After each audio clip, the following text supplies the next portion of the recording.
Just landed at Sydney International? Here's exactly where your Uber is. If you come out of customs at exit B, walk straight ahead to the doors.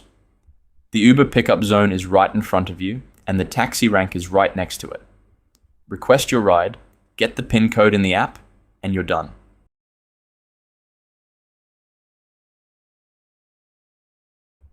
Coming out at exit A instead? Go through the street doors and turn left immediately.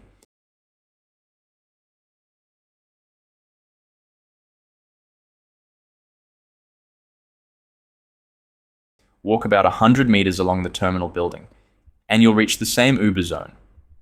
Both exits work. B is just closer.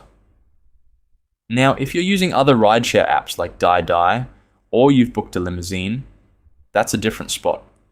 From either exit, head towards the center of the terminal. From there, a straight path leads you to the P7 car park. Just follow it. Keep walking. About a minute at a relaxed pace.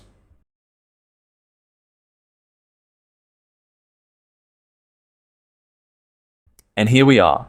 The limousine parking is on your left, and right behind it, also on the left, is the rideshare pickup area. That's where DiDi and the other apps collect passengers. One last tip. If walking with suitcases doesn't appeal, I do it differently. I meet my guests inside the arrivals hall with a name board, take the bags, and we drive straight to your hotel or on a layover tour. Links below. I'm Andrew, founder of Sydney Private Guided Tours. See you at the airport.